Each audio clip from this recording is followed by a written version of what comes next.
Hello everyone, good evening. I hope आप सभी लोग अच्छे होंगे। ये यूपी टेट का 2013 का पेपर है जो संस्कृत का है। लैंग्वेज 2 में या तो इंग्लिश ले सकते हैं या तो संस्कृत ले सकते हैं। साइंस 2013 में भी संस्कृत में भी 2 दिया था, एक गद्य पद्य वाला है और एक व्याकरण वाला है। तो दोनों में से जिसको जो ऑप्शन लेना था लिया था।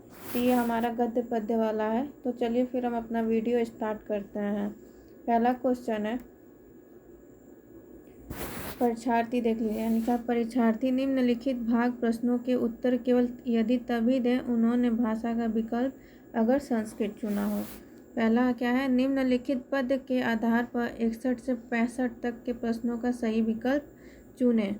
नीर क्षीर विवेके हंसालस्यम तमेव तनुषे चेत विश्वामित्र धुनाय कुलव्रतम पालयिष्यति कः। इसमें पूछ रहा है क्षीर शब्द का अर्थ क्या है। तो पहले हम श्लोक का अर्थ देख लेते हैं। श्लोक के अर्थ में बोल क्या रहा है, हे हंस, यदि नीर जल, यानी नीर का क्या अर्थ है, जल, से क्षीर, यानी क्षीर का अर्थ क्या है, दूध, को विलग करने में तू ही आलस्य करेगा तो फिर इस संसार में और दूसरा कौन अपने कुल व्रत यानी कुल की परिपाटी का पालन करेगा। अर्थात यदि सज्जन ही उत्तम कार्य करने में अथवा अपनी मर्यादा के पालन में आलस्य करेंगे तो फिर साधारण मनुष्य अपने धर्म विरुद्ध कार्य करने में क्यों हिचकेंगे। तो यानी क्षीर का क्या अर्थ है, दूध। ऑप्शन नंबर क्या हो जाएगा मेरा, बी। नेक्स्ट क्वेश्चन, नीर क्षीर विवेक में प्रयुक्त नीर शब्द का अर्थ है जल, जबकि क्षीर शब्द का दूध के लिए प्रयुक्त हुआ है। अतः विकल्प क्या होगा, बी सही होगा। इस श्लोक में हंस को किस व्रत के पालन की शिक्षा दी जाती है। कौन सी व्रत का पालन की शिक्षा दी जाती है, कुल व्रत की।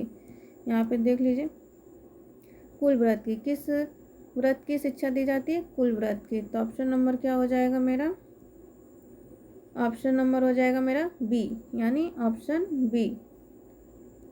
नेक्स्ट क्वेश्चन, हंस को कुल व्रत अर्थात कुल व्रत का पालन करने के लिए कहा गया। यह पतिव्रत पत्नी द्वारा पालन किया जाने वाला व्रत है। यानी धार्मिक व्रत धर्म के अनुसरणकर्ता के लिए होता है, जबकि सत्य व्रत का सत्यवादी द्वारा पालन किया जाता है। अतः विकल्प क्या होगा, बी सही है। नेक्स्ट क्वेश्चन, प्रस्तुत श्लोक में कवि ने किस से संबोधित किया है, हंस को, नीर को, इनमें से कोई नहीं, यानी क्षीर को। किसको संबोधित किया है, हंस को। ऑप्शन नंबर क्या हो जाएगा मेरा, ए।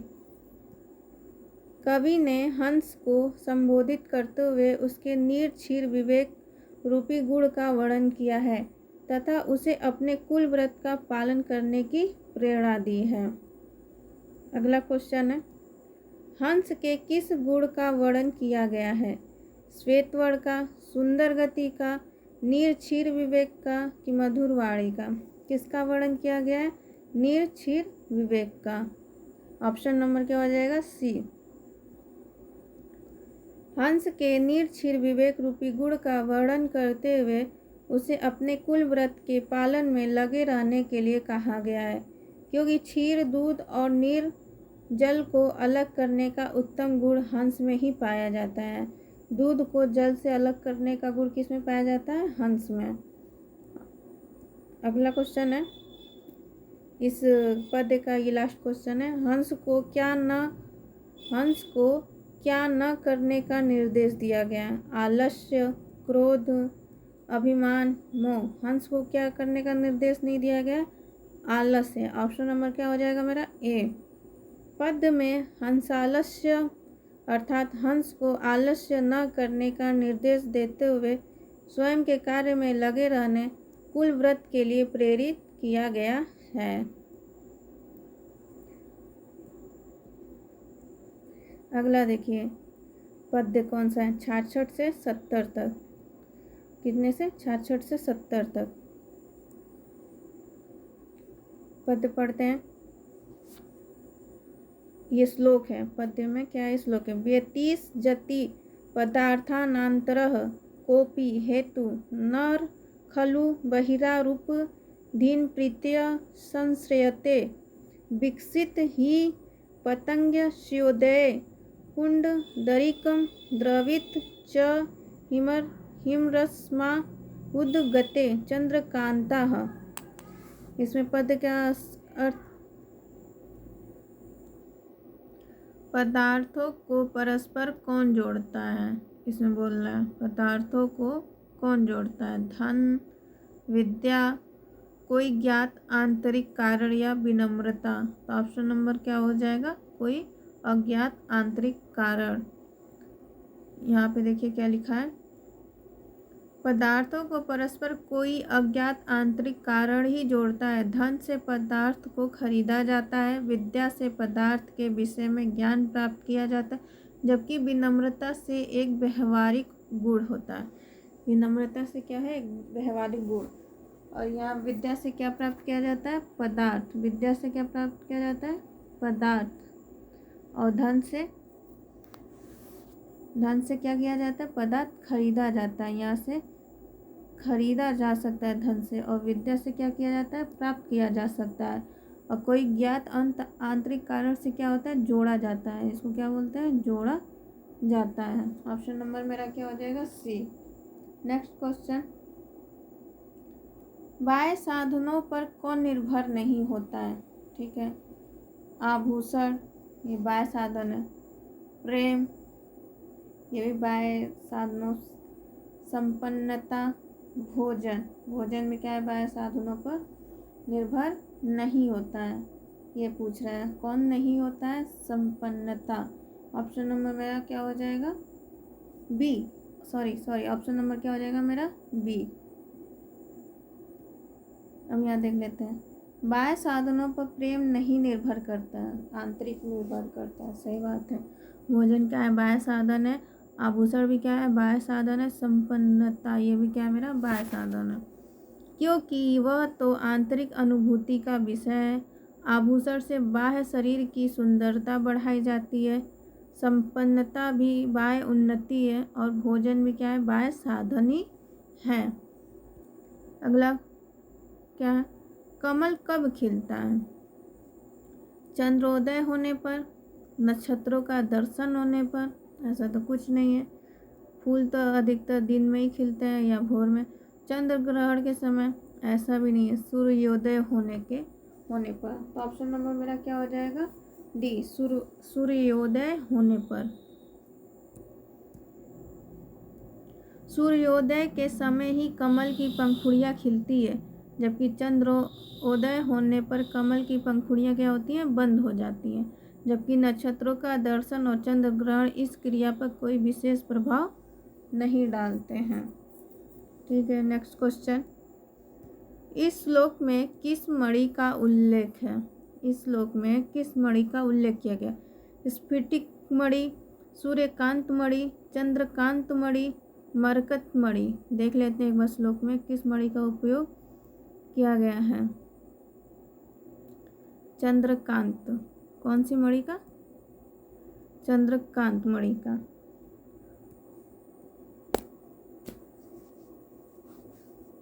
ऑप्शन नंबर क्या हो जाएगा मेरा, ऑप्शन नंबर किसका प्रयोग किया गया, सी, यानी चंद्रकांत मणि का। ऑप्शन नंबर क्या हो जाएगा, सी। चंद्रकांत मणि का उल्लेख करते हुए कहा गया है, द्रवित च हिमर्समा उद्गते चंद्रकांत, अर्थात चंद्रोदय होने पर चंद्रकांत मणि पिघलने लगती है। ऑप्शन नंबर क्या हो जाएगा, सी। नेक्स्ट क्वेश्चन, चंद्रकांत मणि कब पिघलती है, अग्नि के संपर्क में, चंद्रोदय होने पर, सूर्योदय होने पर, ग्रीष्म ऋतु होने पर। चंद्रकांत मणि कब पिघलती है, चंद्रोदय होने पर। ऑप्शन नंबर मेरा क्या हो जाएगा, बी। प्रस्तुत श्लोक में कहा गया है कि द्रवित च हिमर समा उद्गते चंद्रकांत, अर्थात चंद्रोदय होने पर चंद्रकांत मणि पिघलने लगती है या बूंद बूंद टपकने लगती है। नेक्स्ट क्वेश्चन, अब ये 71 से 75 तक का दिया है पद।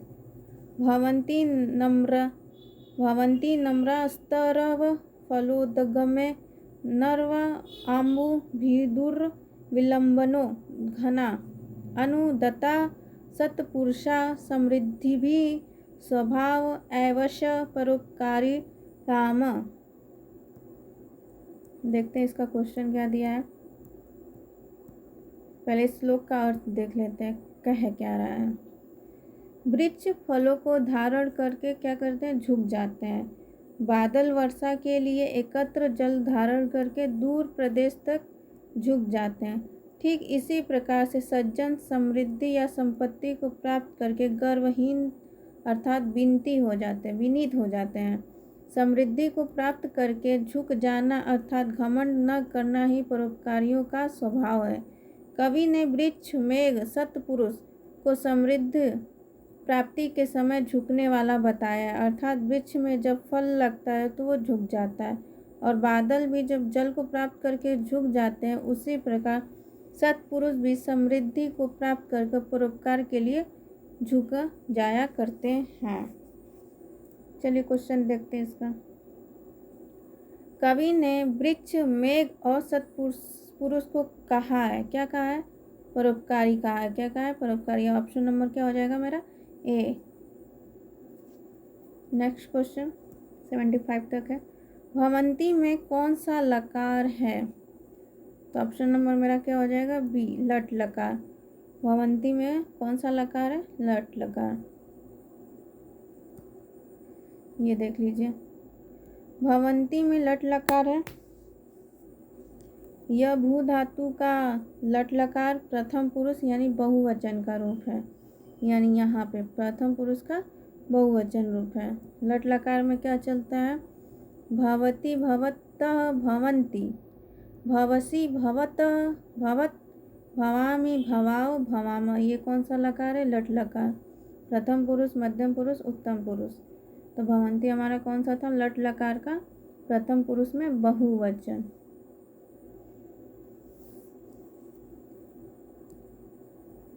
अगला क्वेश्चन है, वृक्ष कब झुक जाते हैं, पत्तों से युक्त होने पर, फल आने पर, फूल आने पर, सूख जाने पर। कब वृक्ष झुकते हैं, फल आने पर। ऑप्शन नंबर क्या हो जाएगा, बी। वृक्ष फल आने पर परोपकार के निमित्त झुक जाया करते हैं, जिससे सभी उनके फलों को आसानी से प्राप्त कर सकें।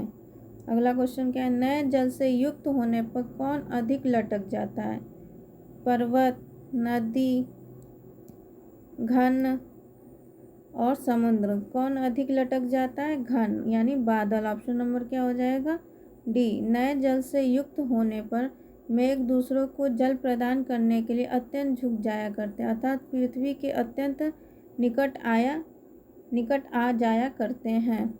अगला क्वेश्चन है, समृद्धि के समय कौन अभिमान रहित होता है, समृद्धि के समय, राजा, व्यापारी, सत्पुरुष, कृपण। कौन अभिमान रहित होता है, सत्पुरुष। ऑप्शन नंबर क्या हो जाएगा, बी। सत्पुरुष समृद्ध प्राप्त कर परोपकार के निमित्त अभिमान से रहित हो जाया करते हैं। अगला क्या है, 76 से 18 तक के प्रश्नों को उत्तर दीजिए, ठीक है। ये मेरा गद्य है। पांडवाना कौरवाणम च युद्धम कुरुक्षेत्रे संवृत्तम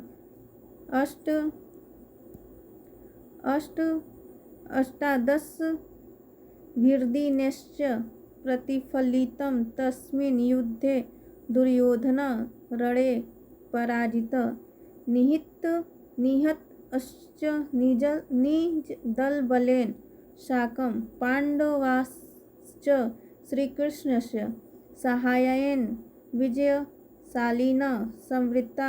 कालान्तरेण द्रौपदी सहिता पाण्डवा अभिमन्यु तनयं परीक्षितं हस्तिनापुरराज्ये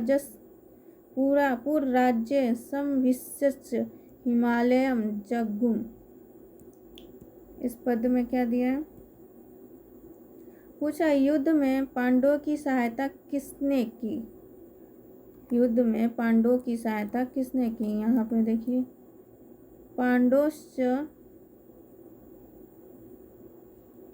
पांडोश्च श्री कृष्णस्य सहायायन, यानी किसने मदद की? श्री कृष्ण ने। ऑप्शन नंबर मेरा क्या हो जाएगा? श्री कृष्ण, यानी डी। ऑप्शन नंबर क्या हो जाएगा? डी। श्री कृष्ण पांडवाश्च सहायन, अर्थात कृष्ण ने महाभारत के युद्ध में पांडवों की सहायता की। भीष्म और द्रोणाचार्य ने कौरव की ओर से युद्ध किया, जबकि धृतराष्ट्र दुर्योधन के क्या थे? पिता थे।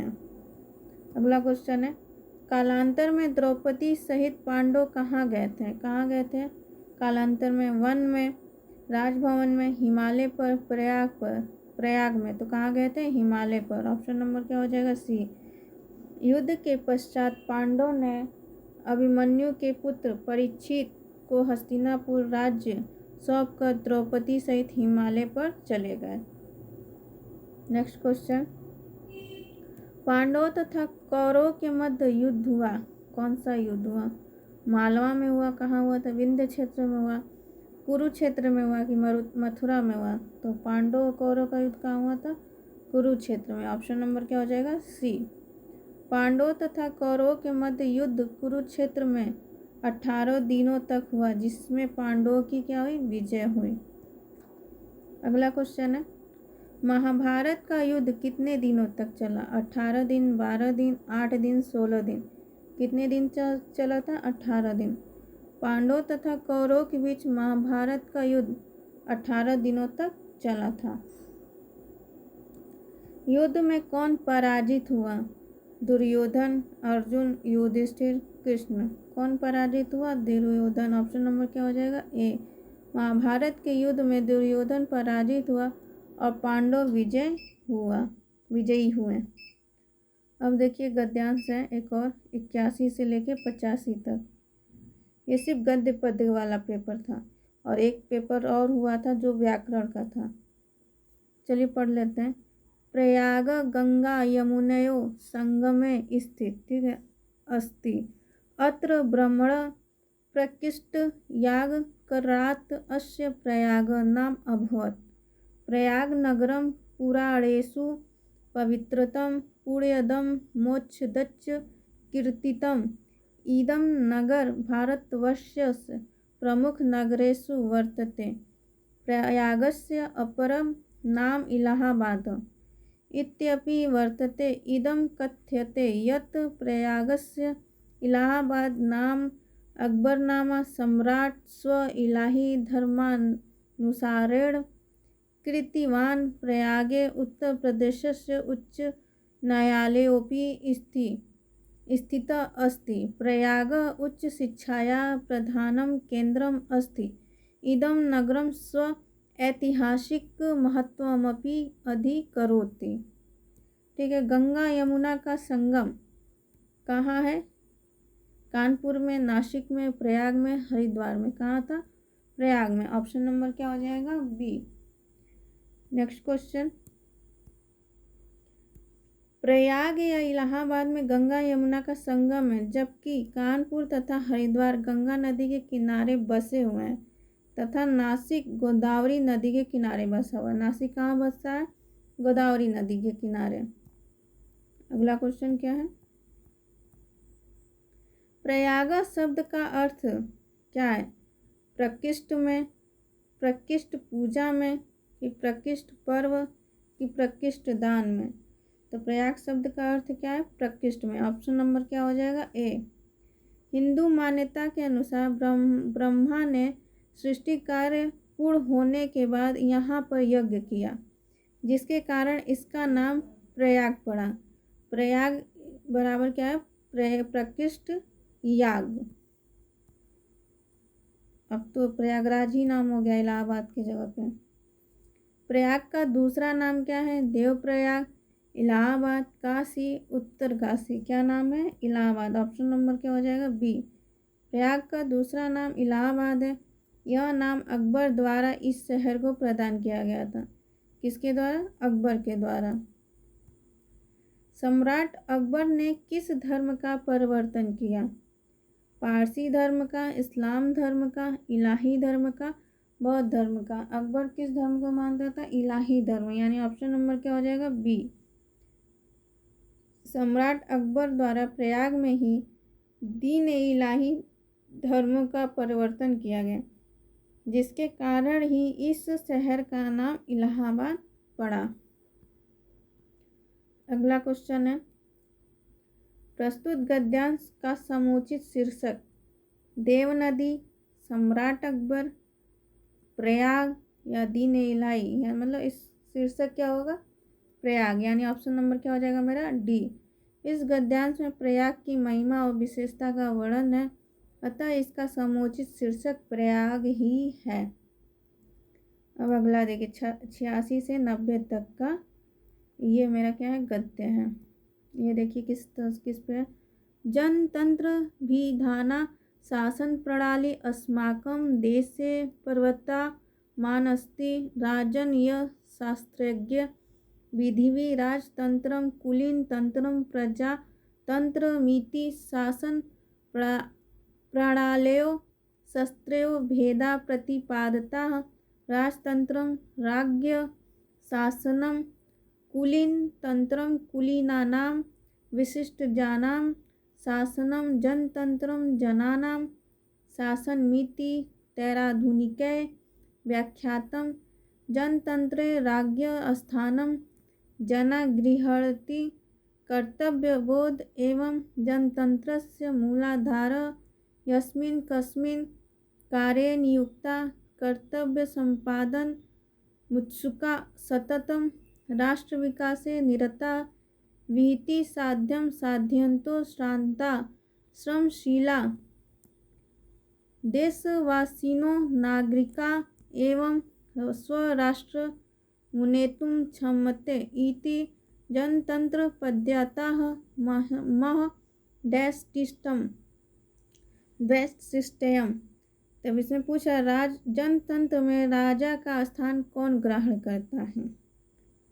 जनतंत्र में राजतंत्रम राज्य शासनम कौन ग्रहण करता है।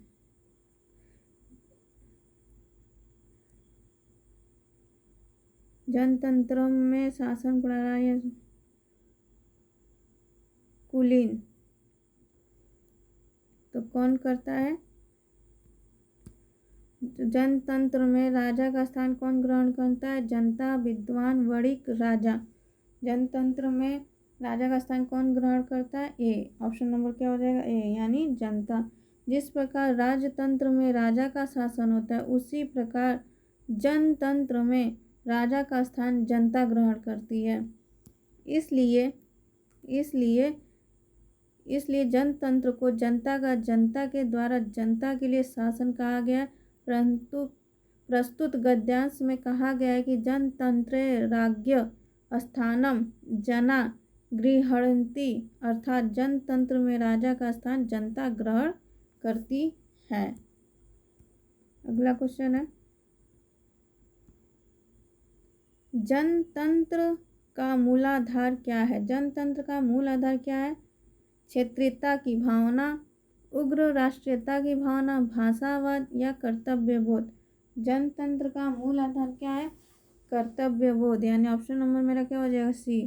कर्तव्यबोध एवं जनतंत्रस्य मूलाधार, अर्थात कर्तव्यबोध ही जनतंत्र का मूल आधार है। क्षेत्रीयता, उग्र राष्ट्रीयता एवं भाषावादिता एक मजबूत जनतंत्र को कमजोर करते हैं। हमारे देश में, अगला क्वेश्चन क्या है, हमारे देश में कौन सी शासन प्रणाली प्रचलित है। जनतंत्र, राजतंत्र, तीनों या कुलीन तंत्र। हमारे देश में कौन सा शासन है, जनतंत्र। ऑप्शन नंबर क्या हो जाएगा ए। जनतंत्र विभादना शासन प्रणाली अस्माकं देशे प्रवर्तमान अस्ति, अर्थात हमारे देश में जनतंत्र नामक शासन प्रणाली प्रचलित है। अगला क्वेश्चन है, राजनीतिज्ञों ने शासन प्रणाली के मुख्यतः कितने भेद बताए हैं। 4, 3, 2, 5। कितने भेद बताए हैं राजनीतिक में, 3। ऑप्शन नंबर क्या हो जाएगा बी। राजनीतिज्ञों ने शासन प्रणाली के मुख्य 3 भेद बताए। पहला राजतंत्र जिसमें राजा हो, जनतंत्र जिसमें जनता हो, कुलीन तंत्र जिसमें कुलीन हो। राजतंत्र में किसका शासन होता है, राजतंत्र में प्रजा का, विद्वानों का, धनिकों का, राजा का। ऑप्शन नंबर क्या हो जाएगा? डी। राजतंत्र में किसका होता है? राजा का। ऑप्शन नंबर क्या हो जाएगा? डी। राजतंत्रम राज्य शासनम, अर्थात राजतंत्र में राजा का शासन होता है। ये रहा मेरा लैंग्वेज 2 का संस्कृत का पेपर, जिसमें गद्य पद्य वाला था। अगले सेशन में जिसमें संस्कृत व्याकरण होगा, दोनों में से कोई एक चूज करके पेपर सॉल्व करना था। Thank you so much. Please like, share and subscribe. Thank you.